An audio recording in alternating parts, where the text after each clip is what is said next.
것이 아니라 그만큼 불교 신앙에 있어서 이 수계라고 하는 의식 자체가 굉장히 중요한 의미를 가지고 있어요. 그래서 스님들에게는 특도의 단계이기도 하고, 여러분들은 수계를 받음으로써 불자가 되는 겁니다. 아시겠죠? 근데 내가 지금까지 수계를 받지 않고 절에 다녔다. 절에 다닌 게 아닙니다. 헛다닙니다. 그래서 왜냐하면 우리 스님들도 마찬가지거든요. 내가 계를 받지 않고 어디 가서 내 혼자 수행을 한 30년 했다. 아무도 안 알아줘요. 계를 언제 받았는지, 또 계를 누구에게 받았는지, 이런 것들을 중요하게 여기게 됩니다. 자, 그래서 오늘 한번 보시면 여러분들 교재를 한번 보십시오. 우리가 이제 이 불교의 공부를 세 가지로 사실은 정리를 합니다. 이것을 개정해라고 하는 말을 하게 되는데, 개정해. 개정해를 사막이라고 해요. 그러니까 사막. 그러니까 불교의 배움을 개와 정과 해로서 설명을 합니다. 이것이 이제 총 귀결이에요, 사실은. 그래서 부처님의 배움을 세 가지 배움을 얘기하는데 바로 사막이다. 꼭 기억하셔야 됩니다. 첫 번째가 바로 개예요, 개. 그죠? 이 개자는 경계한다 이런 뜻이에요. 그래서 이 개를 바탕으로 해서 개가 가장 중심이 되는 겁니다. 수행을 하기 위해서도 우리가 개를 잘 지켜야지만 수행이 원만하게 이루어지듯이 이 개가 가장 근본이 돼요. 그리고 개가 갖춰지게 되면 이제 우리가 정을 배우게 됩니다. 이 정이라고 하는 것은 마음 수행이죠. 그죠? 마음 수행을 얘기해요. 그래서 명상이나 또 가나선이나 윗바사나나 이러한 이제 선정을 통해서 자기의 마음을 다스리고, 그리고 나서 마지막 얻어지는 것이 바로 해입니다. 해. 해. 이 해자는 지혜라는 뜻인데 바로 깨달음의 완성을 이룰 수 있다. 그래서 이제 불교 공부는 첫 번째는 내 몸을 잘 다스리는 것. 두 번째는 마음을 잘 다스려서 마지막에 뭘 이룰 수 있다? 반야의 지혜를 증득할 수 있다. 이렇게 이제 정리를 하는 거예요. 그래서 그만큼 이 개라고 하는 것이 중요한데, 부처님께서는 개를 뭐라고 말씀하셨느냐? 따라합니다. 개는 너희들의 스승이다. 개는 곧 우리들의 스승이다. 그러니까 부처님이 열반하신 지 2600년이 지났지만은 2600년 동안 많은 불자들이 스승을 삼고 스승을 의지해서 공부했던 것은 바로 이 계를 근본으로 하고 있기 때문이에요. 그래서 이게 위사다라고 말하고 있는데, 계가 곧 스승이다. 우리들의 스승이다 이런 뜻이에요. 이제 아난이라는 존재가 부처님이 열반을 얼마 앞두고 부처님이 가시고 나면 저희들은 누굴 믿고 의지하고 누굴 도와 가르침을 따라 배웁니까? 라고 물었을 때 이 물음에 대해서 부처님이 개가 곧 너희들의 스승이다 이런 얘기를 하신 거예요. 자, 우리가 이 개를 가진다라고, 개를 받는다. 개를 받기 때문에 우리는 뭐라 그래요? 수계라고 합니다. 그다음에 수계. 개를 받아 지니는 거예요. 개를 받아 지닌다. 이것을 수계라고.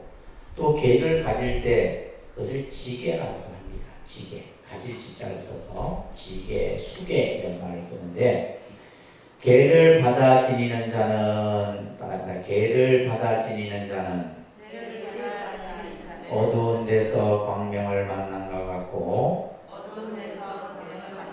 가난한 자가 보배를 만나는 것 같고, 병자가 쾌양을 얻은 것 같고, 감옥에 갇힌 죄수가 석방함을 만나는 것과 같다. 만일 내가 이 세상에 오래 산다 하더라도 이와 다를 바가 없다.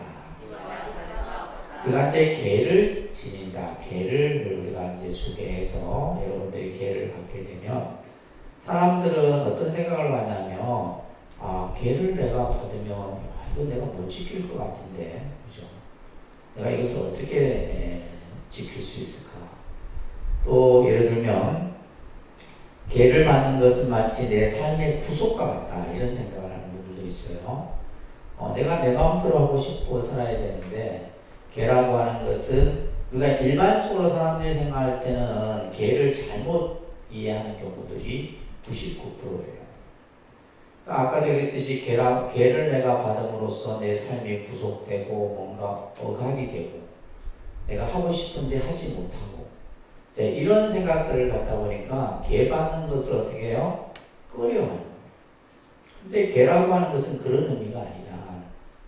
지금 여기서 부처님께서 말씀하신 것처럼 개라고 하는 것은 뭐야? 첫 번째, 우리를 편안하게 해줘요. 우리 삶을 편안하게 해줍니다. 아시겠죠? 우리가 세상을 어떻게 살아야 합니다. 그래서 우리들이 어떻게 보면 인간이 살아가는데 가장 기본이 되는 것이 바로 뭐예요? 윤리.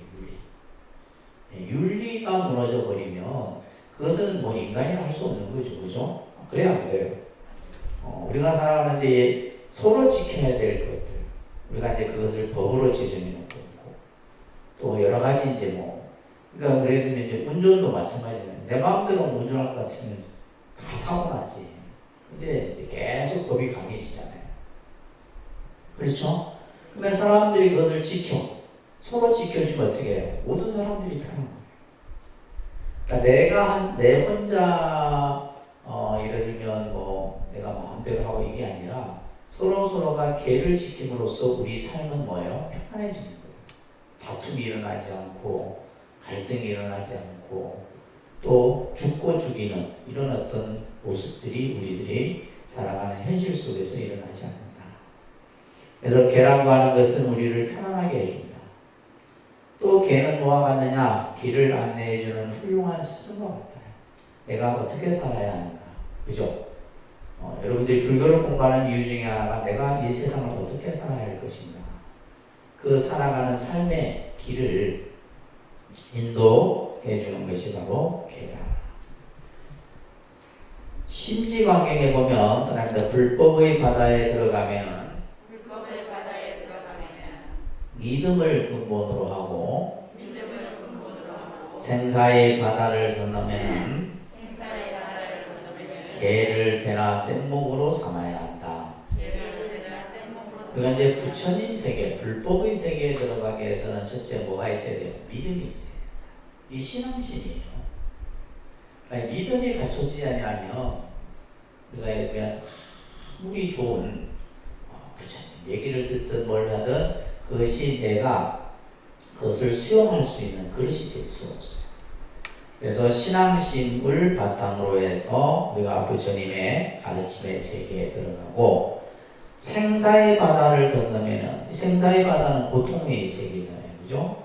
이 고통의 세계를 건너기 위해서는 반드시 개를 배나 뗏목으로 삼아야 한다. 개를 의지해서 우리가 건너갈 수 있는 이런 말씀들이 경전에서 전해지고 있죠. 자, 그러면 우리가 이제 개라는 말이 뭐냐? 개라는 뜻, 그죠? 이 개라는 의미에 대해서 조금 여러분들이 잘 이해를 해야 되는데, 자, 개는 인도 말로는 신라라는 이런 원을 가지고 있는데 뜻은 이거예요. 습성, 성질입니다. 그러니까 습성, 성질. 거기에다가 뭐라 더 써놓냐면 좋은 습관 이렇게 써놓으세요. 좋은 습관. 개는 뭐다? 좋은 습관이다. 그리고 또 다른 의미로는 선한 행위예요. 개는 또한 의미가 뭐다? 선한 행위. 우리가 이제 습관도 보면 우리가 이제 좋은 습관이 있잖아요. 그죠? 좋은 습관이 있고 또한 행위 중에 있어서 우리가 선한 행위가 있다 이 말이에요. 이 개라고 하는 이 개자는 경계할 개자인데 경계한다. 한자로는 경계한다라는데 단순히 이제 경계한다 이런 뜻이 아니라 여기에는 습성, 여기서 말하는 것은 성질, 이런 뜻들이 담겨 있어요. 자, 여기에서 중요한 것은 악행을 멀리 여기는 정신, 이게 계라는 단어 속에 담겨 있어요. 계는 뭐냐? 내가 나쁜 일을 하지 말아야지 하는 뭐예요? 내 마음. 이게 계예요. 내가 나쁜 짓을 하지 말아야지 하는 거. 이거는 뭐냐면 누가 시켜서 하는 것이 아니에요. 계는 뭐다? 누가 시켜서 하는 것이 아니라 내 스스로 자기 자신의 자연적인 마음의 작용. 이것을 자발적 행위라고 해요. 그러니까 무슨 행위? 자발적 행위. 계라고 하는 것은 내가 내 스스로 이렇게 하면 이렇게 해서는 안 되겠구나. 그러니까 요즘에 우리 이제 아이들 보면 아이들 이렇게 이제 그 습관이라든지 이런 그 좀 막 언어 습관, 행위 습관에 대해서 다루는 프로들이 많죠. 엄마들이 관심을 보고 하는. 그 아이는 뭐냐면 이미 태어나기 이전부터 그 습이 나쁜 습을 가지고 있는 거예요. 그러니까 예를 들면 그것도 이제 여러 가지 어떤 뭐 이제 아이가 태아의 그 예를 들면 쉽게 말해서 엄마 뱃속에서부터 이미 다 익혀온 것들이에요. 그리고 엄마가 욕을 잘하는 아이도 욕 잘해요. 엄마가 매일 욕 잘하고 화내고 짜증내고 하면 그 아이는 반드시 태어나면 그렇게 한다는 거예요. 그렇잖아요. 그런 것들이 전부 뭐냐 하면 다 여러 가지의 어떤 작용에 의해서 만들어집니다. 그리고 이제 얘가 태어났는데 태어나서 보이는 것들이 전부 또 이제 그런 것들만 보이면 그것들이 어릴 때, 그래서 보통 우리가 아이들이 2~3살 사이, 2살에서 거의 한 4살 사이면 이미 인격은 다 형성이 돼요. 이때 이 아이를 잘못 잡아놓으면 5~6세 때는 말 안 듣는다. 6~7세 때는 말 안 들어요. 이제 이런 것들을 여러분들이 이제 잘 아셔야 되는데, 그래서 계라고 하는 것은 뭐냐면 자발적이에요. 그러면 예를 들면 산모가 내가 나쁜 짓을 하면 안 되겠구나, 내가 나쁜 짓을 해서는 안 되겠구나 했을 때 뭐요? 아이도 또한 그런 생각들을 배운다는 거예요. 이런 것들이 이제 바로 계가 가지고 있는 그런 의미예요. 그래서 계에 담겨 있는 소극적 의미로는 바랍니다. 방비지약. 방비지약이라는 의미는 하지 마라 이렇게 써놓으세요. 하지 마라. 하지 마라는 뜻이에요. 그릇된 것을 막고 악한 것을 그쳐라, 이런 말은 우리가 하지 마라. 그러니까 예를 들면 이거는 소극적인 거예요. 그러니까 예를 들면 싸우지 마라, 도둑질 하지 마라, 욕하지 마라, 이거는 뭐예요? 계에 담겨 있는 소극적인 의미예요. 근데 우리 인간의 본성은 하지 마라면 뭐예요? 더합니다. 하지 마라면 더하는 거예요. 그러니까 이제 하지 마라가 아니라 적극적 의미로서 우리가 계를 받아들여야 된다. 그 옆에다가는 뭐예요? 무엇을 해라, 이런 뜻겠죠. 적극적 의미로는 뭐라? 예를 들면 거짓말 하지 마라, 이렇게 부모가 이 아이한테 계속 다그치기보다는 뭐예요? 애는 계속 빗나갑니다. 근데 거짓말 하지 마라가 아니라 뭐예요? 바른 말을 해라.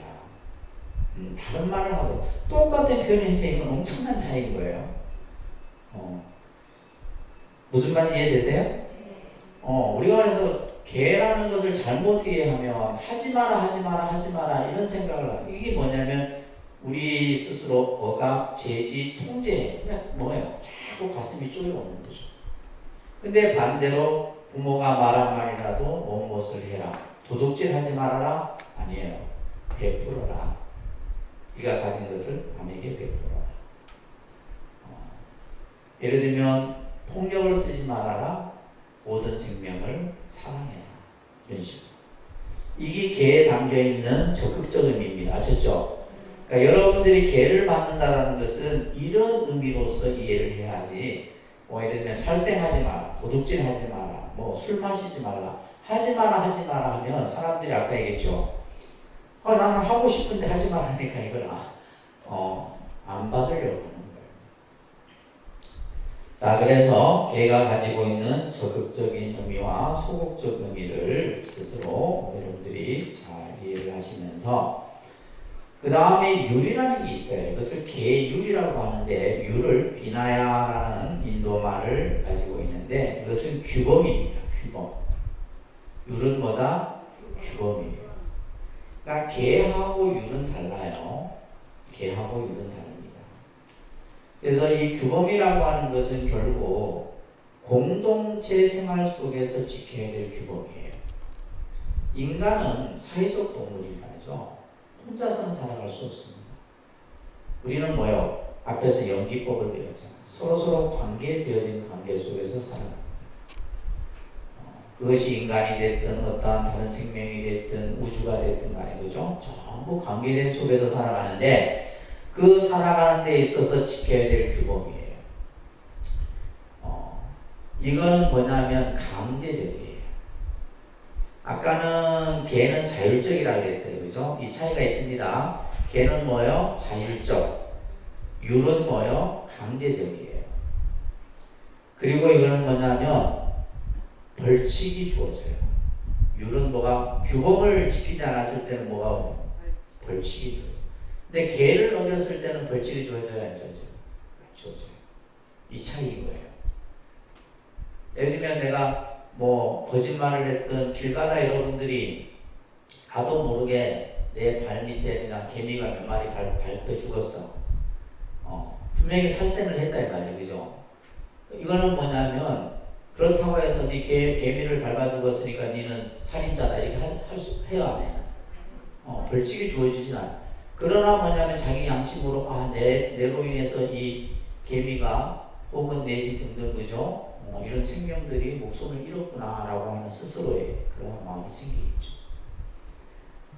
그래서 이 율은 강제적이며 타율적 규범이로 이건 벌칙이 주어진다라고 하는 거.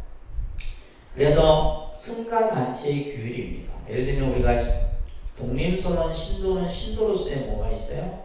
규칙이 있죠. 이것은 반드시 해야 되고 이것은 해서는 안 되고 이것을 어겼을 때는 어떻게 돼요?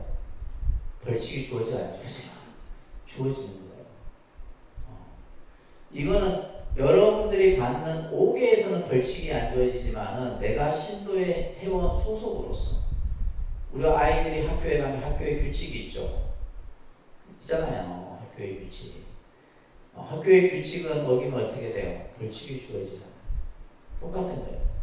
스님들도 예를 들면 이 율에 의거해서 일상생활 속에 스님들이 예를 들면 3명 이상 100명, 200명 이렇게 스님들이 모여 사는데 그때 지켜야 되는 것이 바로 율이에요. 이것을 이제 요즘 말로는 청규랍니다. 뭐라 한다고요? 청규. 그래서 이 청규를 지켜야지만 이 청규는 뭐냐면 개개인을 통제하고 관리하기 위한 것이 아니라 이것을 지켜야지만 모든 사람이 편한 거예요. 예를 들면 아침에 우리가 7시에 청소를 한다. 그럼 다 나와야 돼, 안 나와야 돼요? 나와야 돼요. 근데 예를 들면 한두 사람이 농땡이를 피우고 빠졌다. 그럼 그 사람은 자꾸 한두 번은 괜찮지만 뭐요? 자꾸 이제 사람들로부터 외면을 당하게 되겠죠. 이런 것들이 이제 이런 부분들이에요. 이런 이제 율이라고 하고 그것을 나중에 이제 중국에 와서는 청규로 발전되게 되는 겁니다. 자, 그러면 이러한 계율의 용어적 개념을 여러분들이 이해하면서 그러면 부처님이 계율을 언제 제정했느냐? 한 번에 제정한 것은 아니에요. 여러분들이 기억해야 될 것이 수범수재의 원칙이다. 그런데 수범수재. 수범수재라는 말은 범함에 따라서 그죠? 제한적 조치를 만든 거예요. 그러니까 한꺼번에 그냥 뭐 예를 들면 스님들이 지켜야 될 것이 저희는 250개예요. 250개를 한 번에 그냥 쫙 나열하신 것이 아니에요. 비구니 스님은 348개.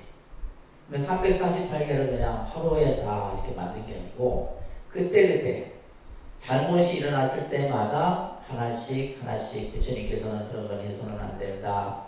이런 식으로 이제 그런 것들이 만들어졌는데 그래서 계율을 제정할 때 당시의 상황 또한 최초의 범계자 그 범계에 따른 사회적인 반응 이런 것들을 다 갖추어서 이제 어떤 스님들이 수행을 하는 생활 기준을 마련한 거예요.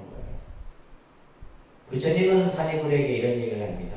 열애의 바른 법이 세상에 오래도록 머물게 하려면 반드시 뭐가 있어야 된다? 엄격한 계율이 있어야 한다. 자, 이 계율로서 모든 제자들을 잘 거두어서 그릇된 행동을 미리 막아야 할 것이다.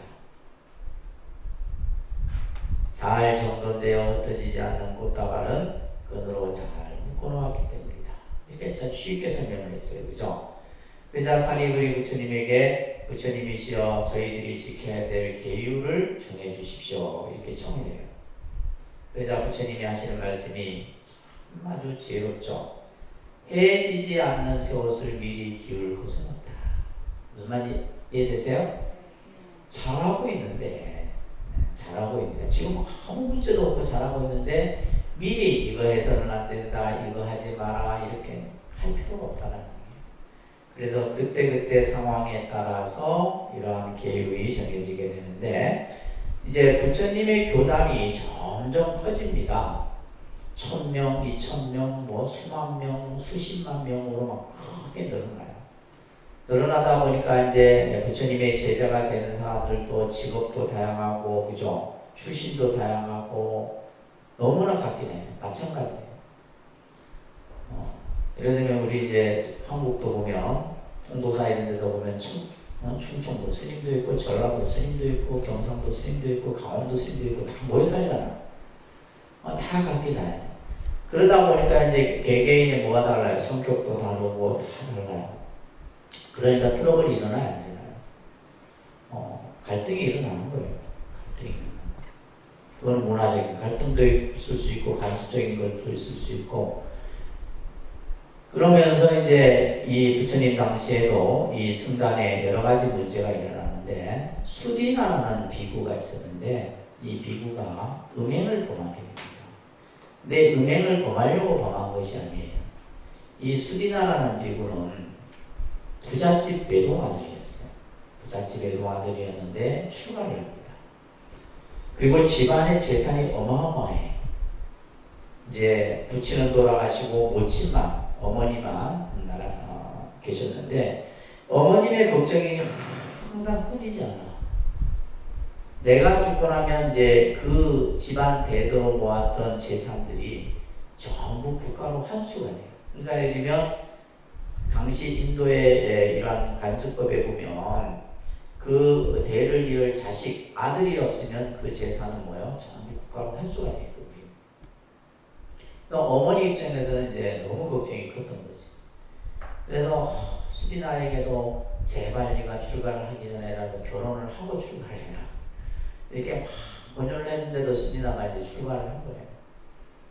그래서 어머니가 막 이 생각이 오로지 이 생각밖에 없죠. 그래서 하루는 어머니가 생각을 해봤어. 부처님과 제자들을 집으로 초대를 합니다.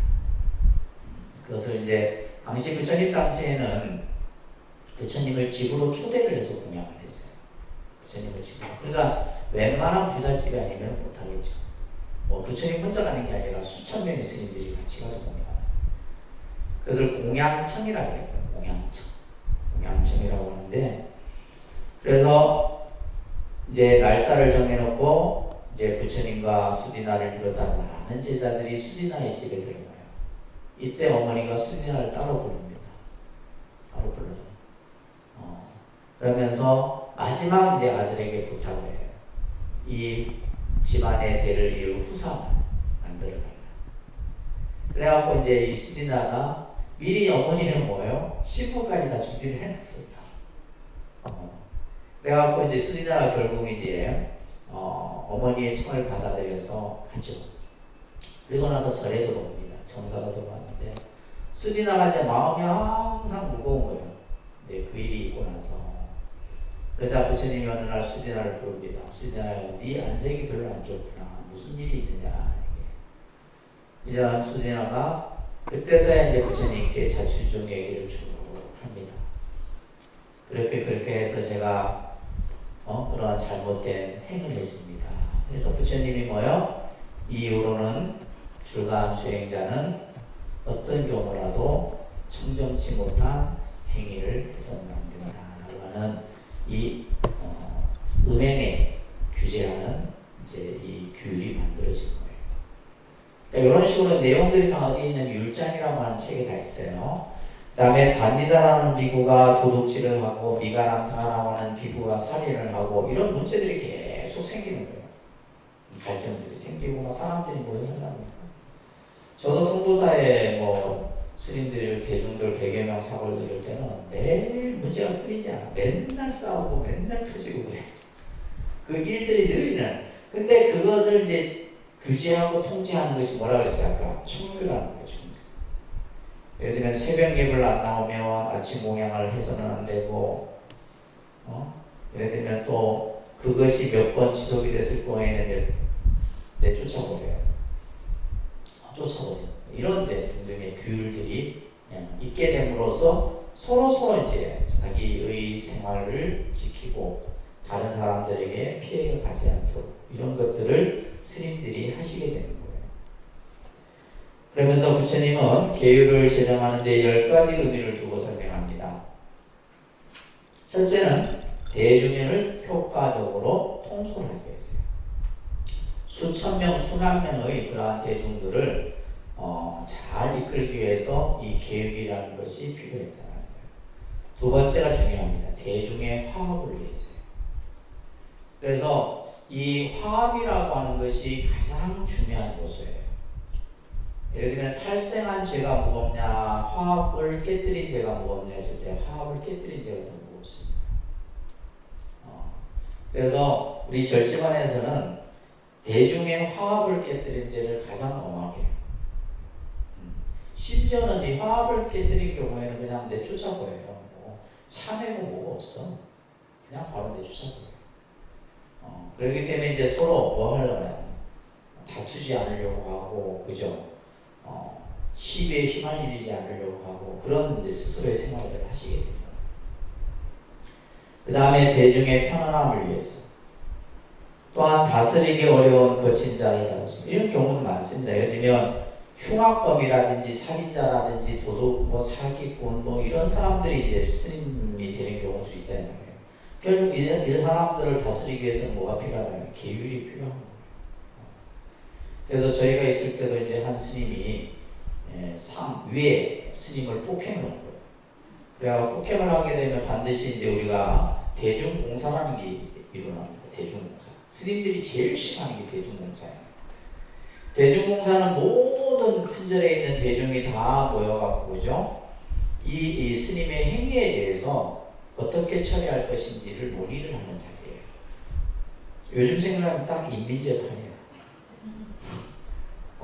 지금같이 인권 강조하고 이런 시대는 아마 못했을 거예요. 그런데도 이제 해요. 지금도 이제 예를 들면 통도사 같은 데는 하루에 일주일에 2시간씩 이걸 합니다. 그냥 앉아서 하는 게 아니라 무릎 꿇고 해요. 2시간을 무릎을 꿇잖아요. 그래서 이 무릎 꿇는 게 얼마나 힘들어요. 한 20분, 30분 괜찮은데 2시간 동안 꿈쩍거리면 또 늘어나 시간이.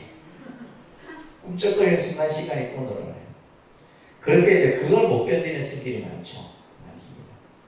그래갖고 이 잘못한 폭행을 한 스님을 가운데 딱 앉혀놔요. 그리고 이 방풀내에 스님들이 쭉 둘러앉아요. 그래갖고 이 스님의 행위에 대해서 한 사람 한 사람씩 얘기를 하는 거죠.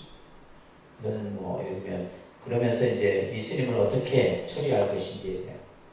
그래갖고 그때 결론이 죽비 공양이 장군 죽비 큰 거. 그래서 여기에 있는 수십 명의 스님들이 돌아가면서 3대씩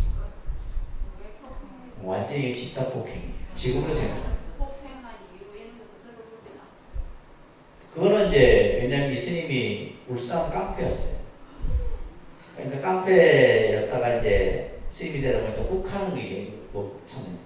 그리고 위에 선배를 그죠 폭행했다는 자체가 잘못된 거죠. 아무 이유 없이 기분 나쁘다고.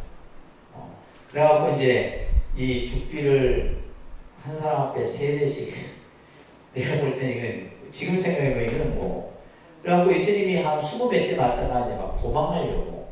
통도사는 방 문들이 많잖아요. 이 방문들이 이렇게 쭉 있거든. 사방으로. 도망가려는 것도 스님들이 잡아다가 그 다음에 뭐냐, 이불로 멍석마리를 해버려요. 나중에는 이제 스님 병원에 실려갔어요. 이제 한 30년 전 일입니다. 그때는 이제 이런 일들이 가능했죠. 그리고 왜냐면 이 스님은 뭐냐면 자기 힘만 믿고 다른 스님들을 괴롭게 하고 폭행을 한 거예요. 왜 그게 대해서 이제 대중들이 뭐요? 대중들의 힘을 보여준 거예요. 그러면서 나중에 이 스님은 결국 쫓겨나고 지금도 스님 생활을 하고 있긴 있는데, 그래서 이렇게 이제 이것을 대중공사를 하고 이렇게 대중에 피해를 입힌, 화합을 깨뜨리는 이런 것들 이렇게 엄하게 쳐져 있어요. 그러니까 이런 일들이 자주 일어나지 못하죠. 그렇잖아요, 그죠? 그래서 다스리기 어려운 거친 자를 다스리고 참회한 자를 또 편안하게 해요. 참회하면 또 돼. 예를 들면 새벽 예불을 받아. 또 아침에 울력을 받으랬어. 그러면 대중들 앞에 제가 무슨 이유로 울력을 하지 못하고 예불에 참석하지 못해서 참회합니다 하면 대중에 또 그런 것들을 용서해요. 믿음이 없는 자에게 믿음을 주고 믿음 있는 자에게는 더욱 믿음을 증장시키고 번뇌를 끊게 하고 내세와 코를 끊게 하고 부처님의 법이 영원토록 하기 위해서 부처님께서 이러한 10가지 계율을 제정하신 거예요. 자, 이러한 계율을 지닌 공덕에 대해서도 얘기를 합니다. 그런데 계는 번뇌를 없애는 청량제이다. 자, 계를 지닌다라고 하는 것은 여러분들의 몸에 계체가 갖춰지는 거예요. 우리가 이제 몸에 수많은 병균을 이겨내는 항체가 있잖아요. 그죠? 있어요, 없어요? 우리 몸에는 항체가 계속 생성합니다. 그래서 예를 들면, 우리가 옛날에 이제 그런 어떤 질병이나 이런 것들도 이겨낼 수 있는, 지금도 이제 우리가 백신 주사를 맞는 게 결국은 항체를 몸 안에 인위적으로 집어넣는 건데, 그러다 보니까 이제 어떤 사람에게는 트러블이 생기는 겁니다. 어떤 사람에게는 딱 잘 맞고 아무렇지도 않고, 그죠? 그래서 우리 몸에 항체가 갖춰지듯이 여러분들이 계를 받게 되면 여러분들 몸에는 뭐가 생겨져요? 계체가 갖춰집니다. 이게 중요한 겁니다. 계체가 형성이 되기 때문에. 그래서 이 계체를 가진 사람은 늘 뭐요? 스스로 우리가 잘못을 안 지르고 살아갈 수는 없잖아. 그렇지만 내가 계를 지니고 뭘 하면? 참회를 하면 그 참회를 한 만큼에 대한 내 스스로의 마음의 번뇌 이런 것들을 맑히는 청량제와 같은 역할을 하는 거예요. 두 번째는 법신을 경험하는 구슬이고, 세 번째는 천상에 오르는 사닥다리와 같다. 여러분들이 저 천상세계에 태어나려고 하면 반드시 수계를 받아야 됩니다. 계를 받아 지니는 것이 바로 천상세계에 오르는 가장 지름길이다. 그리고 이 네 번째가 중요한 겁니다. 그런데 계는 앉아서 받고 서서 파하더라도 큰 복을 받는다. 그래서 계라고 하는 것은 우리가 지키기 위해서 계를 받지만은 간혹 그죠? 그것을 지키지 못할 경우도 있단 말이에요. 그렇지만은 계라는 것을 내가 받게 되면 앉아서 받고 서서 그것을 빼드려요. 그래서 저희가 이제 출가할 때도 저희가 이제 범어사에서 계를 받았는데 그때는 15일간 범어사에서 이제 매일 그때 1000배씩을 했던 걸로 기억해요. 매일 1000배씩 하고 습의하고 바로 공양 익히고 엄청나게 저희 때는 진짜 힘들었죠. 지금은 많이 편해졌는데 그러고 나서 이제 마지막에 이제 스님들이 오로지 이제 숙에 이걸 이제 맞춰야지만 스님이 되니까 얼마나 절실했겠어요. 그렇잖아요. 예를 들면 6개월에서 1년 동안 힘든 과정을 다 겪고 마지막 요 단계만 딱 넘으면 이제 스님이 되는데, 근데 이걸 또 못 견디고 나가는 분들이 또 계세요. 그래서 매일 3,000배 하고 막 그냥 되게 힘들게 했던 기억이 나는데, 그리고 나서 이제 마지막 이제 수계의식을 합니다. 수계의식을 하고 연비를 하고 이렇게 하는데, 스님들이 마지막 절을 해요. 이때 수계날. 스님은 어느 누구에도 절하지 않습니다. 어느 누구에도 절을 하지 않아요. 이때 마지막 절을 해요. 첫 번째가 누구냐? 나를 낳아준 부모에게 절해요. 부모님에게 다 절해요. 두 번째는 나를 가르쳐준 스승에게 마지막에 절해요. 세 번째는 국가. 그러니까 나라가 있어야지 내가 있는 거잖아요. 그냥 국가를 위해서 절해요. 이 세 번 절을 하고, 이제 그러면서 이제 마지막 이제 스님들이 연비를 하고, 이제 그러면서 나는 절대 이제 이 계를 지키고, 막 예를 들면 목숨이 닿도록 지키겠습니다. 이러면서 뭐 이렇게 스스로에. 근데 앵콩 끝나고 나면 또 계를 어기지, 지키지 못하죠. 경우들이 많아요. 그래도 우리가 계라고 하는 것이 그만큼 내가 가진 것과 가지지 않은 것은 하늘과 땅이다. 아시겠어요? 그래서 계라는 것이 그렇고, 계 종류에 보게 되면 따라합니다. 여러분들이 받는 계가 따라합니다. 3기계, 5계. 여러분들이 다음 주에 받는 계가 3기계와 5계입니다. 이 3기와 5계는 모든 우리가 스님들도 제일 처음에 이 계를부터 시작해서 다 밖에 올라와요. 그래서 제가들이 받는 계가 3기가 5계가 있고 8간제계가 있었는데, 이 8간제계는 신라 때부터 고려 때까지 이어져 왔던 그런 이제 아주 이제 중요한 의식이 있을 때 8간제계를 합니다. 그리고 이제 나중에 여러분들이 3기계와 5계를 받고 나야지만 받을 수 있는 것이 바로 보살계입니다. 그런데 보살계. 그래서 이 보살계는 저희 같은 뭐 독립선언이나 이런 데서는 못하고, 동도사나 범어사나 해인사나 이런 데서 1년에 한 번씩 합니다. 꼭 한번 이제 이 5계를 받고 나면은 보살계를. 그래서 어떤 분은 보살계를 20년 동안 한 번도 안 빠져. 어떤 분은 30년 동안 보살계를 한 번도 안 빠지고 받는 분들이 계세요. 아시겠죠? 그 다음에 이제 저희들이 이제 삼위삼위계라고 해서, 이것은 이제 예비 스님들이 받는 게예요. 그러니까 스님이 되기 전 예비 스님들이 받는 게인데 10계를 받아요. 그래서 이 10계를 받고 나서 4년이 지나야지만 받는 게가 비구 비구니계예요. 그러니까 우리가 예를 들면 이제 이 비구 비구니계가 여러분들이 이제 흔히 말하는 스님이죠, 스님. 스님인데 이제 통도사나 인사 가면 이제 목에 옷깃에 이제 이렇게 색깔을 붙여놓은 스님들이 있어요. 그 스님들은 예비 스님이에요.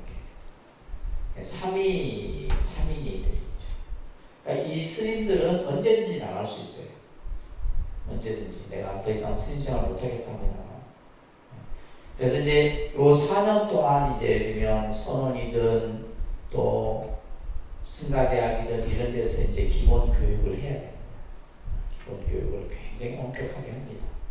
그리고 나서 이제 마지막 받는 계가 비구계는 250계, 비구니계는 348계. 이게 이제 남방은 이제 스리랑카, 미얀마 이런 쪽에서는 계 그 항목 자체가 조금 차이가 납니다. 그래서 이제 이런 계의 종류들이 있다는 거. 자, 그리고 이제 여러분들 보시게 되면 요 잠깐 앞에 잠깐 보시면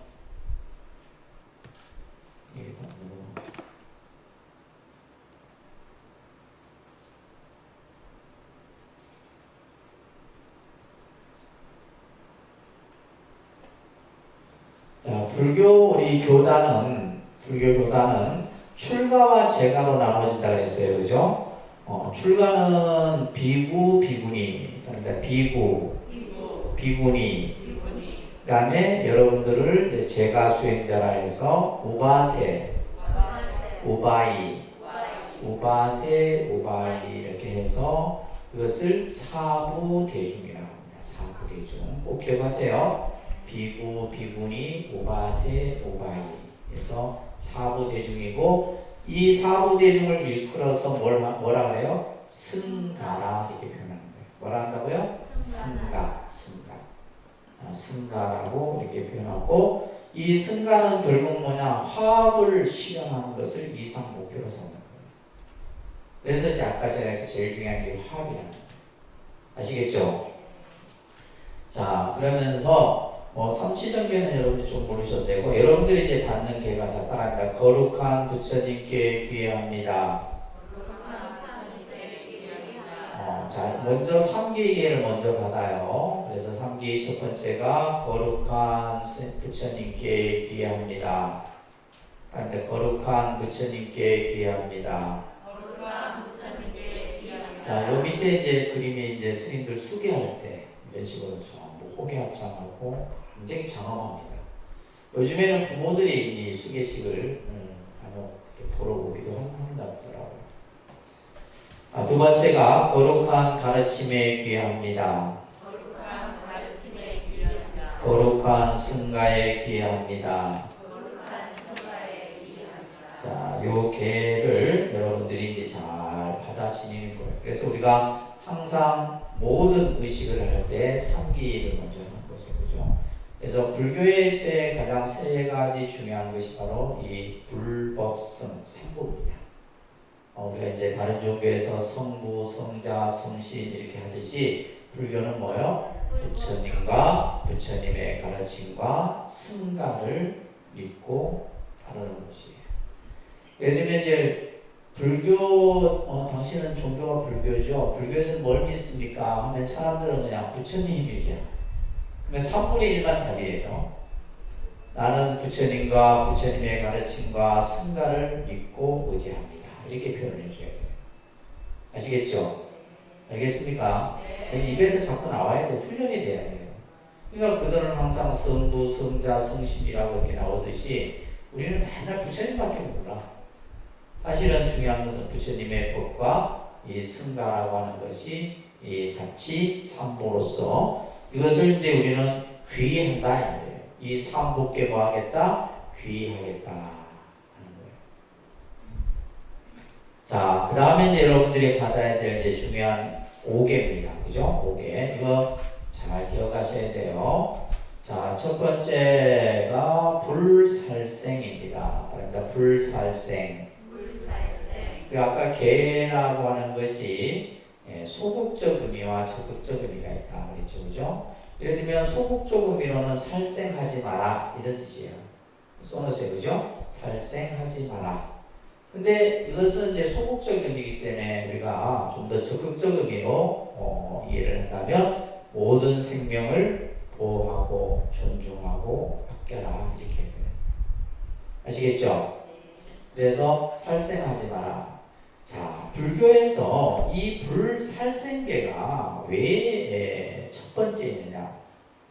그러니까 모든 종교마다 그 종교에서 지켜야 될 율법들이 있죠. 기독교도 있고 카톨릭도 있고 다 있습니다. 근데 이거에 대해 가장 인식이 떨어지는 것이 우리 불자들이야. 그나마 지금 기본 과정에서 이 과정에서 이 정도 설명하고 마는 거예요. 근데 그러다 보니까 기독교인들의 신앙의 가장 핵심은 뭐예요? 십계명이에요. 그들은 십계명을 지키느냐 안 지키느냐 이걸 가지고 중요한 어떤 기준점을 잡는다. 근데 여러분들은 뭐 5개는 수계 받을 때나 한번 들어보지. 그나마 저희 독립불교대학에서는 제가 일부러라도 이렇게 강의를 하잖아요. 개에 대한 인식을 여러분들이 좀 심기 위해서. 그래서 예를 들면 기독교인에게 있어서 십계명의 첫 번째가 뭐예요? 나 위에 어떤 신에게도 절하지 말라. 이게 이제 기독교 신앙의 가장 중요한 핵심이에요. 그 사람들은 그렇기 때문에 뭐예요? 부모에게도 절하지 않잖아요. 어떤 누구에게도 잘합니다. 왜냐하면 그 십계명을 지킨다는 신념이에요. 신념. 이건 종교적 신념입니다. 그러면 우리가 예를 들면 불교에서 불살생계라고 하는 이 불살생계가 첫 번째 와 있는 것은 그만큼 비중이 크다는 거예요. 여러분들 부처님 생애를 공부할 때 불교라는 종교는 그 종교가 가지고 있는 가치 기본 이념이 뭐예요? 생명 존중이에요. 뭐라고요? 생명 존중, 평등입니다. 모든 생명은 존중하고 모든 생명은 가치가 있다라고 하는 것이 불교가 가지고 있는 종교적 이념이에요. 여기에서 이제 모든 우리가 이제 카스트 제도를 부정하고 그죠? 이런 여러 가지 사회적 모습들이 설명이 되어지는 거예요. 그래서 우리가 생명이라고 했을 때 인간만이 아니라 그죠? 인간만이 어떤 생명의 존엄성을 가진 것이 아니라 모든 중생이라는 말을 쓰고 있잖아요. 일체 중생. 일체 중생은 다 서로 뭐가 해야 되고 존중해야 되죠. 그리고 그 생명은 나름대로 다 평등하다. 그렇기 때문에 어떠한 경우라도 그 생명을 해하거나 폭력을 쓰거나 죽여서는 안 된다라는 거예요. 이거에 따라서 또 나타나는 것이 뭐예요? 자살의 문제. 이런 것들이 다 연결돼서 나타나는 거예요. 그리고 여러분들이 알고 있는 왜 방생이라는 것을 불교에서 귀하게 여기느냐라고 했을 때 그 방생이 그냥 어디 가서 여러분들 요즘 코로나 때문에 한 2, 3년 못 가시면은 어디 산에 가서 그냥 또 어디 바다에 가서 물고기나 주고 이게 아니에요. 여러분들 마음속에 이러한 이 생명 존중과 평등의 마음의 기본은 뭐다? 불교에서의 자비사상이에요. 아시겠죠? 우리가 기독교에서 사랑이라는 말을 쓰듯이 불교는 자비라는 말로 써. 그래서 실질적으로 이제 예를 들면 이것과 관련해서 이제 예를 들면 제일 우리가 현실적으로 문제되는 것이 바로 육식에 대한 부분이에요. 육식. 이게 이제 또 문화적인 차이로 달라집니다. 그러니까 부처님 당시 때는 부처님께서는 제가자들이 여러 신도들이 올리는 공양에 대해서는 먹고 먹지 않는 선택의 그러한 어떤 행위를 해서는 안 된다. 공양이기 때문에 어떤 공양이든지 받는 거예요. 그래서 이제 지금도 이제 스리랑카나 미얀마나 태국이나 캄보디아나 이런 데 남방 불교권에서는 육식을 합니다. 예를 들면 신자들이 육식을 올려주면 육식을 먹는다 이 말이에요. 그걸 가지고 예를 들면 개를 먹였다 봐요 안 봐요? 보지 않아요. 그래서 이제 율장이라고 하는 책이 있어요. 율장. 율에 대한 전체적인 내용을 다루고 있는 데인데 그 율장에는 보면 삼정육이라 해서 깨끗하지 않는 고기는 어떠한 경우로 먹어서는 안 됩니다. 깨끗하지 않은 고기가 뭐냐면 내가 그 가축이 내 앞에서 죽이는 것을 봤거나 이건 안 돼요. 또 나 때문에 죽었거나 예를 들면 또 그래서 이제 이러한 이제 조항들이 있는 거예요. 근데 이제 또 이제 예를 들면 반대로 제가자들이 올린 공양이나 몸이 아파서 먹는 이런 것들은 또 제외가 돼요. 그런 조항들이 있어요. 그런데 이제 이러한 것들이 중국을 거쳐서 우리나라에 들어오면서 엄격하게 더 강화됩니다. 사실은. 근데 그것이 단순한 어떤 이 육식에 대한 문제가 아니라 중국 불교가 불교를 받아들이고 우리나라에 불교가 들어올 때 대부분의 사찰이 어디에 있었어요? 그렇죠. 산에 고기가 있어요, 없어요? 산에서 예를 들면 육식을 할 수 있는 것은 내가 직접 죽이거나 잡아야 되지만 가능한 거예요. 그렇기 때문에 이 중국 불교나 우리나라 불교에서는 이 부분을 더 엄격하게 했던 거예요. 무슨 이해되세요? 그래서 특히 열방경 같은 데서 대승경전이 나오면 대승경전의 열방경이나 능가경이나 이런 경전들에 보면 육식을 먹었을 때 예를 들면 우리가 이제 여러분들 도살장 끌려가는 소 보셨어요? 소 봤어요? 안 봤어요? 도살장 끌려가는 소들 또 돼지들 눈물을 흘린다. 눈물. 자기가 죽을 줄 알아. 끌려갈 줄 알아. 그리고 또 뭐예요? 한을 품어요. 그 고기 자체, 여러분들이 먹는 고기 자체에 뭐가 있다는 거예요? 한이 맺혀 있는 거예요. 그걸 좋다고 씹어 먹고 있지. 그러니까 이제 몸에 안 좋죠. 몸에 안 좋죠. 그래서 이제 그러한 여러 가지 이제 종교적 의미에 봤을 때, 그래서 이제 불교가 자비 정신에 입각해서 생명의 존중과 평등이라고 하는 이 가치를 두기 때문에 첫 번째 이제 우리가 지켜야 될 것이 바로 모든 생명을 보호하고 아끼는 거예요. 아셨죠? 그래서 살생하지 마라. 그죠? 생명을 폭력과 압박으로 살생하지 말라. 이렇게 첫 번째 개가 불살생계. 그래서 불살생계가 주는 의미를 여러분들이 잘 생각하셔야 됩니다. 두 번째 불투도예요. 그러니까 불투도. 그냥 우리가 소극적 의미로는 도둑질 하지 마라. 그죠? 남의 물건을 훔치지 마라. 이런 이제 의미인데, 이것을 이제 적극적인 의미로는 뭐요? 그죠? 베풀고 살아라. 내가 가진 것을 베풀 수 있는, 나눌 수 있는 이런 삶을 여러분들이 살도록 하게 한 것이 두 번째 불투독입니다. 아시겠죠? 알겠습니까? 그죠? 내가 가질 수 있는 것은 내 업밖에 없어요. 그러니까 가능한 한 적당하게 내가 가지면 일부분은 어려운 사람과 또 사회를 위해서 베풀 수 있는 그런 마음. 이게 불투도예요. 그냥 단순히 훔치지 말라. 내가 훔친 거, 우리가 생각할 때는 불교에는 훔치지 말라.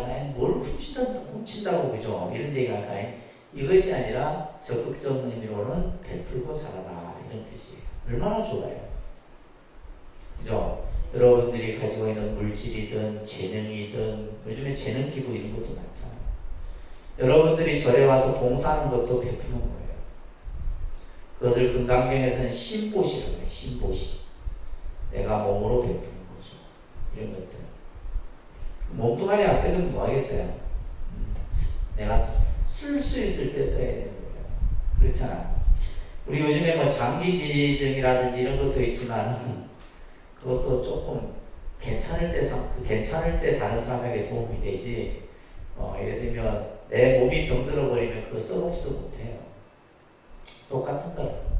그래서 우리가 항상 세상을 살면서 베풀 수 있는 마음을 가지라는 것이 바로 불투도입니다. 아시겠죠? 세 번째 불사음입니다. 그러니까 불사음. 삿된 음행이라는 뜻인데, 이거는 예를 들면 정당한 부부 관계는 문제가 안 되겠죠. 그죠? 그러나 그렇지 못함. 그래서 이 불사음계는 청정한 생활을 해라. 이런 뜻이에요. 청정한 생활을 해라. 청정한 생활을 해라.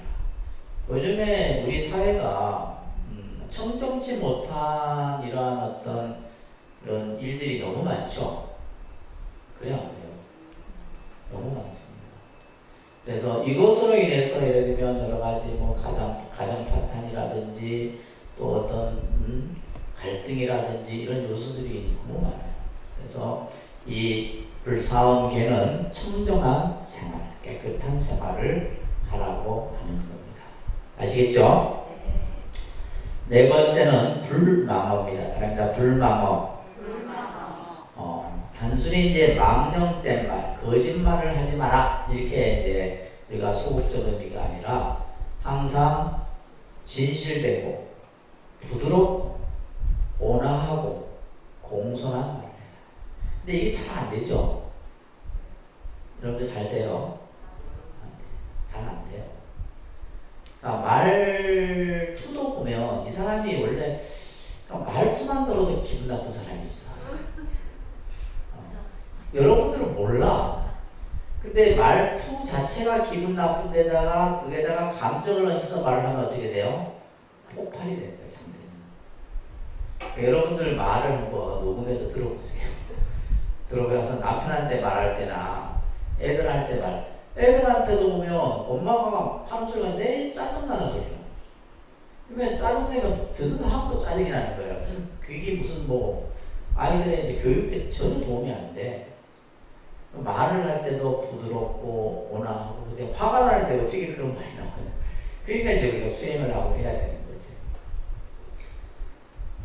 그래서 우리가 이제 이 불망언은 우리의 어떤 인간관계, 사람과의 관계 도리에서 참 중요한 거죠, 그죠? 그래서 거짓말이라든지 허황된 말, 이간질하는 말. 이간질은 뭐야? 이쪽에서 말, 저쪽에서. 제발 해서 우리 불자님들 보면 말 좀 옮기지 말고 그냥 맨날 얘기. 말은 한 사람한테 옮겨지면 그 말은 또 다른 말이 되어버려요. 말 자체가 전도돼 버립니다. 저도 예를 들면 누구 어느 스님한테 얘기를 들어서 이 얘기를 이 스님한테 전하려면 100% 그대로 못 전해요. 우리나라 말은 뭐예요? 아 다르고 어 다르잖아. 그래 안 그래? 아 다르고 어 다르다. 조사 하나 딱 바꾸는 순간에 말 의미 자체가 바뀌어져요. 근데 왜 상대방의 말을 이 사람에게 전하려고 하는지는 이해가 안 돼. 그래서 전부 우리가 이제 이 사람과의 관계에서 이런 말 실수 이런 것들은 여러분들이 조심해요. 지금 저희 독립선언에서 일하는 시끄러운 일도 전부 말 때문이에요. 내가 입을 그냥 다 자꾸로 잠그던 겁니다. 그래서 문제 일으킨 보살들은 무거운패를 하나씩 줘야 되겠어. 말을 아예 못하도록. 그러지 않으면 그게 뭐냐면 안 고쳐져요. 중요한 것은 여러분들의 말 언어 습관은 안 고쳐집니다. 안 고쳐져요. 그래서 이 말을 여러분들이 그래서 연구를 잘 오랫동안 잘 하면 말도 온화해지고 부드러워져요. 부처님 경전을 읽고 이런 것들 잘 하면. 아시겠죠? 악의적인 언행이라는 것은 욕이에요. 쌍소리 이런 것들을 말하는데 남에게 뭐야? 상처 주는 말이에요. 악의적인 말은 뭐요? 남에게 상처를 줄 수 있는 말. 이런 말 하면 안 돼. 그러니까 이런 말 하지 않겠다라고 지금 불망계를 받았는데 오히려 뭐요? 더 하고 있는 거예요. 더 하고 있는 거예요. 그러니까 그 죄를 다 어찌 감당할 거. 신이 걱정이에요. 신이 걱정. 그 다음에 그래서 이제 우리가 항상 진실되고 온화하고 부드럽고, 그러니까 말을 하기 전에 내가 이 말이 상대에게 상처가 될 건지 안 될 것인지를 한번 생각해 볼 수 있는 여유가 있어야 돼요. 무슨 말인지 아시겠죠? 특히 여러분들 집에 가서 남편들한테, 아이들한테, 또 도반들 친구들한테 이 말하는 거 정말 조심해야 돼요. 그리고 친한 사람일수록 말 조심해야 돼요. 아시겠어요? 친한 사람. 내가 친하니까 말 함부로 딱 했다가 이 사람이 기분이 지금 나빠 있는 상태인데 평상시처럼 말했다가는 뭐예요? 난리 납니다. 저희들도 이제 뭐 스님들끼리도 그런 경험들을 많이 하는데, 그래서 가능한 한 들어요. 내가 말하지 않고. 자, 그래서 불망어 개가 네 번째 개입니다. 다섯 번째 불음주개예요. 그러니까 불음주. 술 마시지 말라 이렇게 이제 소극적 의미로는 음주. 그러니까 음주로 단순히 술만 얘기하는 것이 아니라 요즘에 우리 마약류라든지 그죠? 향정신성에 저촉되는 이러한 여러 가지 대마초뿐만이 아니라 뭐 등등의 이런 것들. 그러니까 이 불음주개는 결국 뭐냐면 맑은 정신을 항상 가져놔야 돼. 그러니까 술 마시지 말라 의미가 아니라 뭐요? 항상 깨어 있는 정신, 맑은 정신을 가져라. 라는 말을 하고 있는 겁니다. 아시겠죠? 알겠습니까? 네. 그래서 특히 이제 뭐 불망어계도 그렇지만 불음주계 같은 경우는 부처님께서는 이 술을 마시게 되면 지혜 병자가 없어진다 그래요. 사람이 술을 마시면 요즘 알코올 중독자들 많잖아요. 보면 술로 인해서 다 문제가 생겨요. 모든 문제는 술로 인해서. 폭행, 살인. 이번에 저 그게 지금 뭐 인하대 그 학생 사건도 술이에요. 다 술이에요. 그래서 부처님께서는 44가지 35가지의 술의 과실들이 있다고 얘기를 합니다. 자, 이런 이야기가 있어요. 어느 마을에서 한제 이런 무더운 여름 날씨였는데 낮술을 하면 아무도 못 알아보잖아. 이 사람이 또 낮술을 했네. 낮술을 얼큰하게 자기가 한 잔 취해서 이제 딱 자기 집 앞에 텐마루에 딱 이렇게 이제 앉아서 이제 정신도 해롱해롱하고 이런 상태였는데 마침 옆집에 닭 한 마리가 자기 집으로 이런 보니까 실하게 생긴 거예요. 그래서 이걸 잡아먹었네. 잡아먹었어. 또 이제 한참 있다 보니까 그 닭을 찾는다고 옆집 아낙네가 또 온 거예요. 이게 이제 뭐 내 아내인지 네 아내인지 누군지 분노는 뭐또 범해버렸네.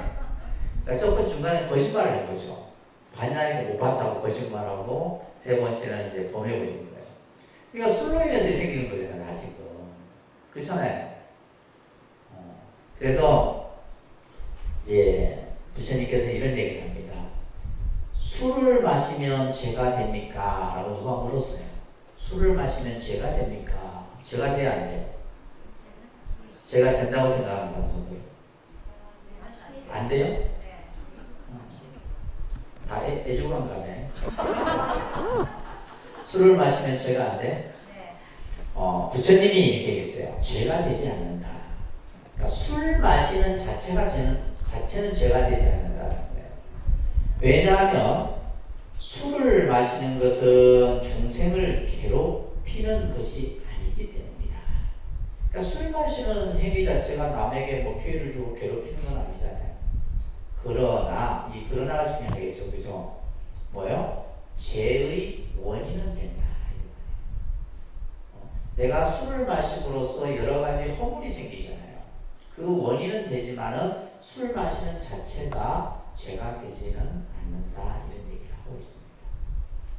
그래서 항상 이 술이라고 하는 것이 우리를 뭐 기분 좋게도 하고 또 특히 이제 뭐 저혈압이 있는 분들 같은 경우는 뭐 와인 같은 거는 좋다 하잖아요, 그죠? 그래서 이제 이게 지나치게 되면 반드시 여러 가지 문제들이 생깁니다. 그래서 부처님께서 이 불음주계는 제가자들 뿐만이 아니라 뭐 저희 스님들에게도 다 해당되는 얘기인데 항상 맑고 청정한 정신을 가져라, 이런 뜻이에요. 항상 깨어있는 삶. 아시겠죠? 자, 그렇게 해서 이 5개 여러분들 한번 외우셔야 됩니다. 불살생, 불투도, 불사음, 불망어, 불음주. 네, 이 5개가 여러분들이 지켜야 될 5개입니다. 아시겠죠? 자, 그 다음에 이제 수계의 의의를 한번 볼게요. 자, 앞에서 제가 말씀드렸듯이 이 수계라는 것은 중요하다 그랬어요. 왜 그랬냐면 스님들은 수계를 통해서 이제 수행자로서의 길을 걷게 됩니다. 그래서 스님들도 이제 출가한 지 몇 년 이렇게 이것을 범납이라고 해요. 범납, 승납이라고도 합니다. 범납이라고도 하는데, 스님들은 세속의 나이를 중요하게 여기질 않아요. 저는 지금 30년대 도반, 40년대 도반도 있지만 나이가 몇 살인지 몰라요. 근데 몇 년도 수기한 건 알아요. 그러니까 스님들은 전체 물으면 나이가 몇입니까? 이렇게 안 묻습니다. 스님들이 제일 먼저 만나면 몇 년도에 출가하셨습니까? 몇 년도 수계다? 이렇게 물어요. 그러니까 이제 이 범납이라고 하는 것이 그만큼 스님들에게는 중요한 거죠. 맞죠? 그죠? 요즘에는 또 이제 우리 때는 또 저희는 뭐 일찍 출가를 해서 좀 다르지만 요즘에는 또 이제 이 세상이 또 바뀌다 보니까 행자 기수가 있어요. 행자 기수. 무슨 해병대 기수가 있는 것처럼 행자 기수가 있어서 이 스님들은 행자 기수 몇 기입니까? 이게 뭐라? 우리는 몇 년도 수기했느냐 이렇게 묻는데 지금 요즘 스님들은 행자 뭐 36기, 뭐 35기 뭐 이런 식으로 기수가 이렇게 정해져 있어요. 그래서 출가한 날로부터 스님들은 이 법납이라고 하는 것을 이제 한 해 한 해 이렇게 지어집니다. 불자들도 마찬가지예요. 이것은 여러분들이 수계한 날로부터 다음 주부터 이제 수계를 하면 그때부터 여러분들은 이제 몇 년도 수계를 해서 내가 그 다음 년이 되면 불자가 된 지 1년이 되고 2년이 되고 3년이 되고 아시겠죠? 그 이전까지는 없는 겁니다. 아시겠어요? 없는 거예요. 그래서 그만큼 이제 이 불자 생활의 기준일이 되는 것이고 여러분들이 불자라고 했을 때는 말 그대로 뭐요? 부처님의 가르침을 믿고 따르는 제가 불자로서의 불자라는 의미를 말하는 겁니다.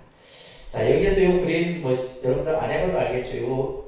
그것이 이제 호계합장이라고 합니다. 무슨 합장? 호계합장, 장계합장이라고 하는데 다음 주 수계식 때 호계합장 하십시오 하면 이렇게 하셔야 돼요. 알겠어요? 그래서 두 무릎을 꿇고 엉덩이를 세우는 거예요. 두 무릎을 꿇고 엉덩이를 이렇게 딱 세우는 호계합장. 그리고 합장을 하는 거예요. 이런 식으로. 이것을 호계합장이라고 합니다. 아셨죠? 안 해봐도 하겠죠?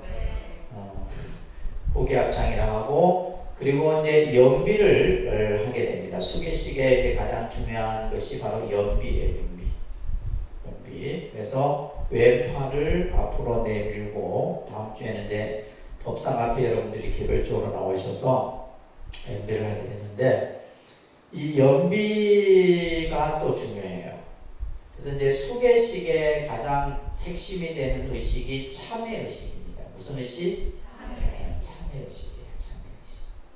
그래서 이 참회 의식에 있어서 연비라는 것을 통해서 이제 이 참회 의식을 할 때 연비를 하면서 이제 여러분들이 참회 진언을 합니다. 따라합니다. 옴 살바 모짜 무지 사다야 사바. 옴 살바 모짜 무지 사다야 사바. 그래서 연비를 딱 이렇게 이제 그러면 앞으로 나와서 한 분 한 분 하는 동안에 앉아 계신 분들은 뭐요? 합장하고 옴 살바 모짜 모지 사다야 사바 계속 같이 이렇게 하셔야 돼요. 아셨죠? 다음 주에도 다 잊어버린다.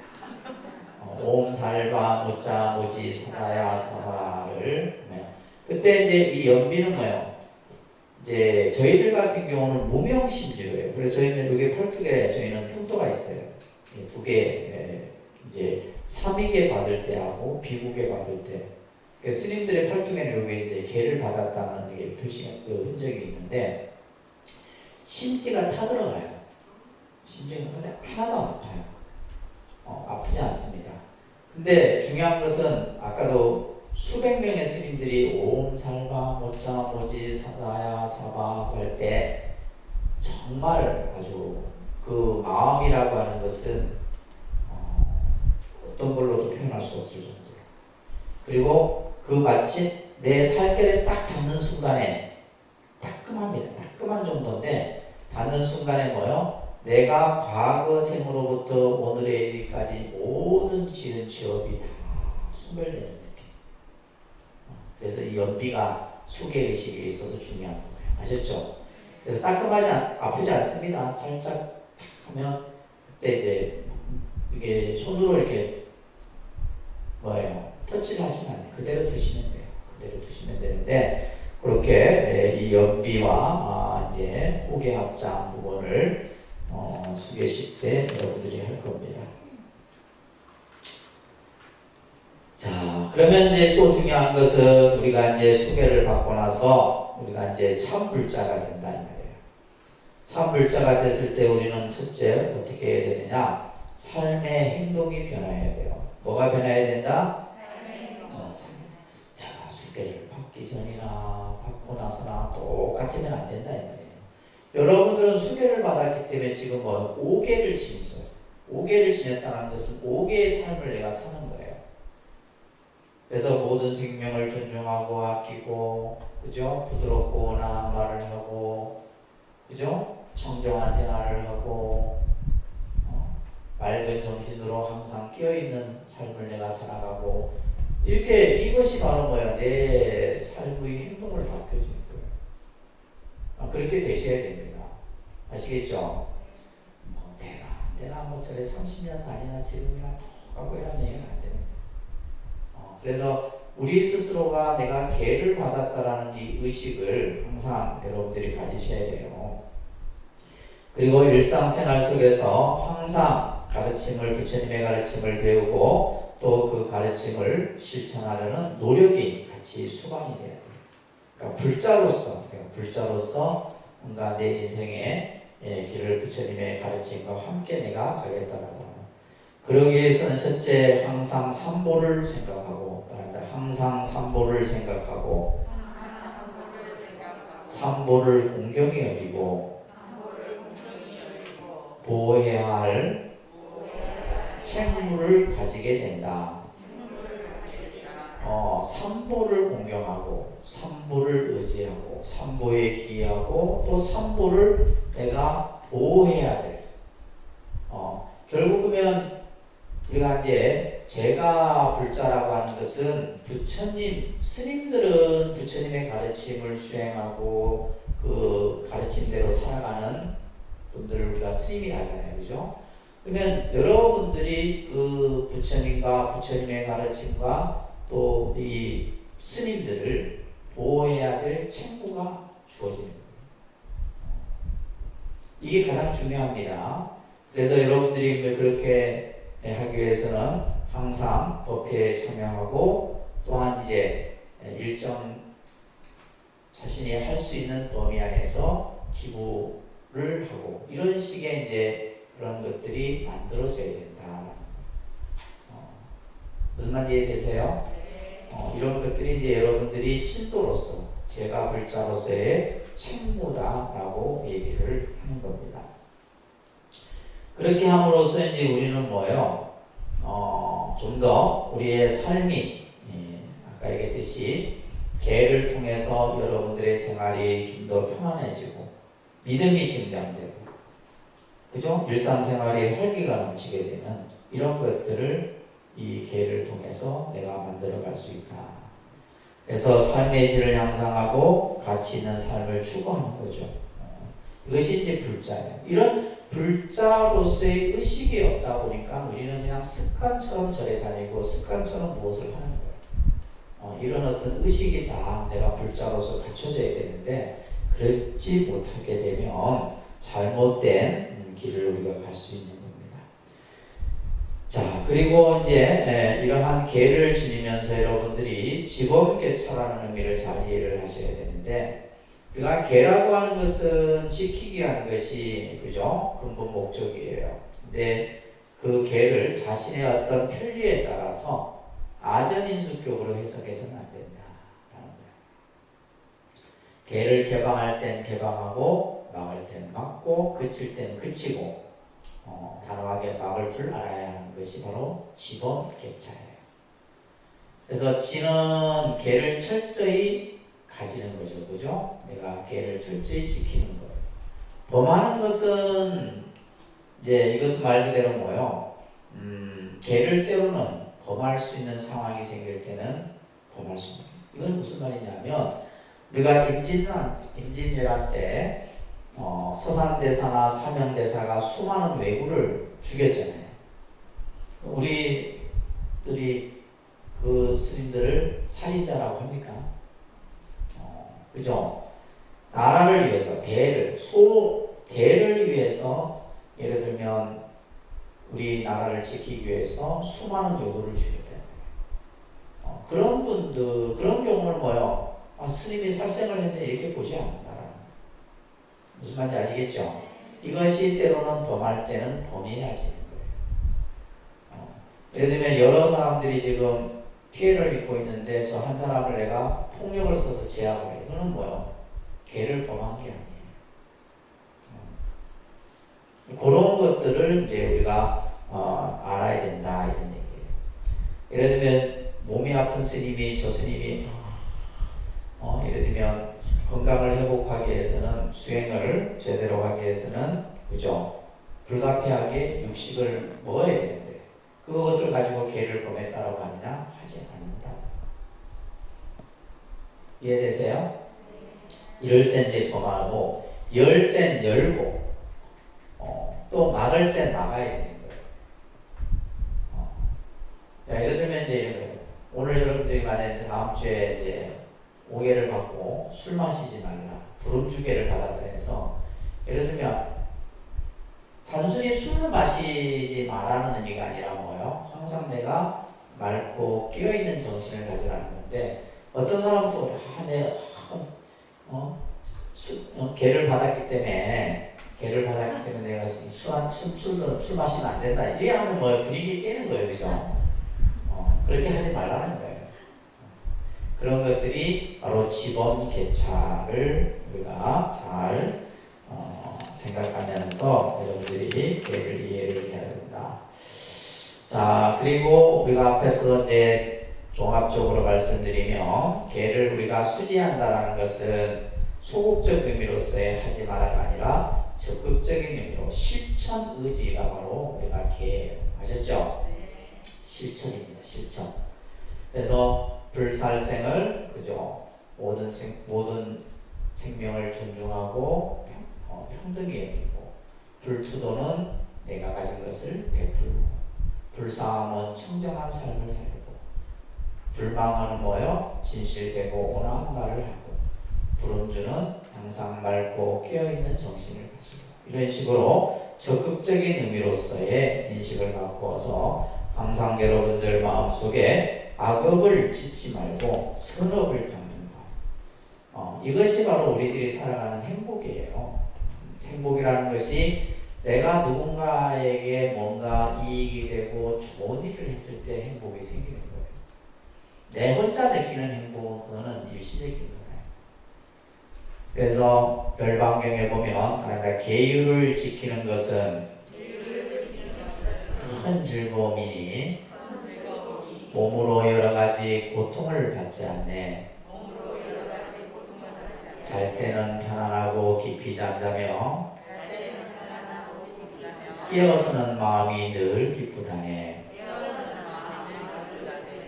그래서 우리가 계율을 받아 잘 지키는 그런 참불자가 여러분들이 계율을 받음으로써 그렇게 하시기 바랍니다. 아시겠죠? 다 이해되셨어요?